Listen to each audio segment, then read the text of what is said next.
Welcome to the Steady Anchor Podcast, a podcast on Christian faith and practice, highlighting doctrine and discipleship in the local church. I'm Luke, and welcome to the show. Welcome back to the Steady Anchor Podcast. I am Luke, your host. Today we are going through part 9 of our series through the book of Proverbs.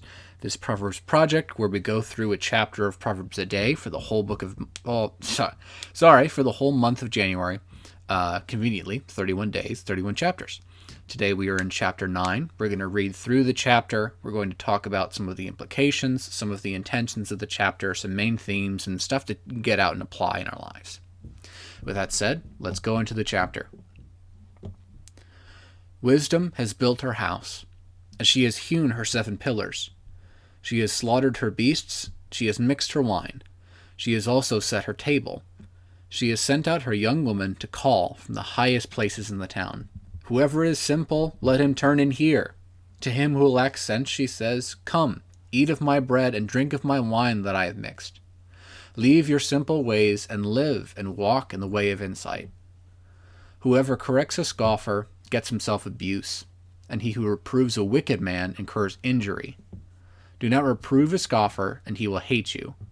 Do not reprove a wise man, Do not reprove a scoffer, or he will hate you. Reprove a wise man, and he will love you.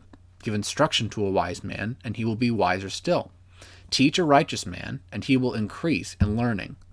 The fear of the Lord is the beginning of wisdom, and knowledge of the Holy One is insight.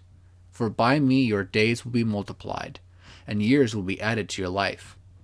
If you are wise for yourself. If you scoff, you alone will bear it. The woman folly is loud.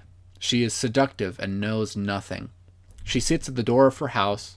She takes a seat on the highest places of the town, calling to those who pass by, who are going straight on their way, Whoever is simple, let him turn in here. And to him who lacks sense, she says, Stolen water is sweet, and bread eaten in secret is pleasant.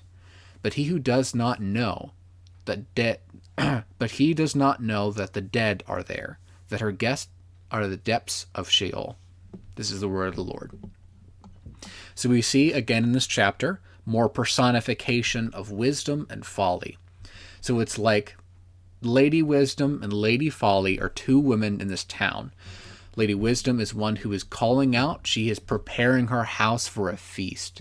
She's built her house. She's established it on the foundation. She's built it up. She's slaughtered her animals. She's mixed her wine. She's set the table. The party is ready to take place. And so she sends out her young woman to call whoever's simple. Let him come in here. Eat the bread and drink the wine of wisdom. Leave your simple ways and live. Walk in the way of insight. Wisdom is calling the foolish, the unlearned to come in and to learn, to grow, to experience, to know truth. She's calling out, inviting them to come into this feast. She's prepared blessings and a bounty for us. She's calling us into her home, and she's doing so with right intentions. She's calling to give us the good things. She is calling to feed us with truth and insight. In the middle couple verses, it gives a kind of break from that personification. It talks about whoever corrects a scoffer gets himself abused. It's making this statement that it's like when you correct a foolish person, they're not going to like it. A foolish person, when they're corrected, is going to try and fight back. They're going to reject it. They're going to rely on their own wisdom. They're not going to admit that they're at fault. On the opposite side, a wise person, if they are corrected, if they are shown what is true, if they are shown a better way, will accept it. If you correct a wise man, he will love you. If you reprove a scoffer, a laugher, a mocker, he will hate you. The difference is that a wise person desires instruction. They care about truth. They care about wisdom and knowledge and insight. So if you correct them, they will rejoice and say, oh, thank you. Thank you for showing me that I was wrong. Thank you for pointing me in the right direction. But a foolish person, when corrected, is not willing to accept that. Rather, they will lash out. They will attack the person who is correcting them. Foolishness brings pride, as we saw in the last chapter, that pride is the result of foolishness. Wisdom hates pride and arrogance. And so the wise person is willing to accept instruction. They're willing to accept correction. They are willing to be pointed in the right direction. And because they are constantly being willing to be corrected, they gain more and more wisdom and keep acknowledging where they have their faults. They keep gaining new experience. They keep being pointed further and more clearly to the right points, to the greater, more central truths, keeping a clearer picture.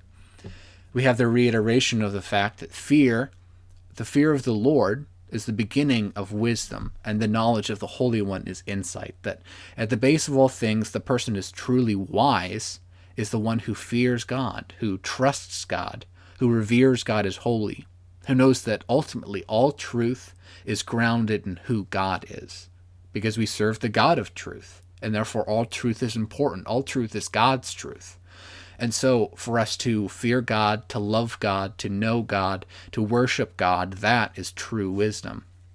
And that, it says, will multiply your days, will add years to your life, will be wise for yourself. Again, general principles, general proverbs, not promises necessarily, but we can trust that if we act wisely, if we live wisely, we'll suffer a lot less consequences of our own stupidity. Going back to these personified characters, the woman Folly is loud. She's loud and she's seductive. She, in the same way that Lady Wisdom calls out, she's going, hey, whoever's out there, come on in. I've got the stolen water. I've got secret bread. And this imagery here, it's like, it's ill-gotten gain. Like she didn't prepare all this stuff herself. She didn't slaughter her animals and brew this wine. She went out and stole the best stuff from her neighbors. And so this is an example of how foolishness tricks us with temptation, with seduction, and yet her guests are the depths of Sheol. The dead are there. She's trying to entice the foolish to come into her house where she will destroy them. Lady Foolishness is bidding people come and enter and partake in ill-gotten gain. Come and share in my stolen spoils, my stuff stolen, because it tastes even better if it's taken from someone else, right? And how much does that reflect the way that we view sin oftentimes? How much more sweet is sin if we know that it's truly sinful? Sometimes we don't. The reason that we want to do something that's sinful is because we know that it's sinful. That's kind of an example of our own sinfulness, is that what we know is wrong somehow is more desirable to us because it is wrong. It's a sign of the increasing need in us to put sin to death by the power of Christ, by trust in the gospel of our forgiveness and a reliance in the Spirit for transformation, is that we need to continue ignoring Lady Folly. We can't trust foolishness. We can't let her have space in our head or our ears. We have to listen to the call of wisdom, because it is by wisdom that we live a life that is honoring to the Lord. It is by wisdom, it is by discretion, it is by fearing God and knowing God that we walk in the way of right, walk in the way of light, walk in the way of righteousness, walk in the way of true success and true meaning in life. It is only by seeking after wisdom and accepting correction when we're wrong that we truly grow to be the people that God has called us to be. And that's all that is for today. We hope that it's blessed you. We hope that you'll share with a friend if this blessed you. I hope that you have a great day. I hope that you walk in wisdom. And I hope that you listen to the call of wisdom over foolishness. And I hope so the same for myself as well. We'll see you tomorrow. God bless.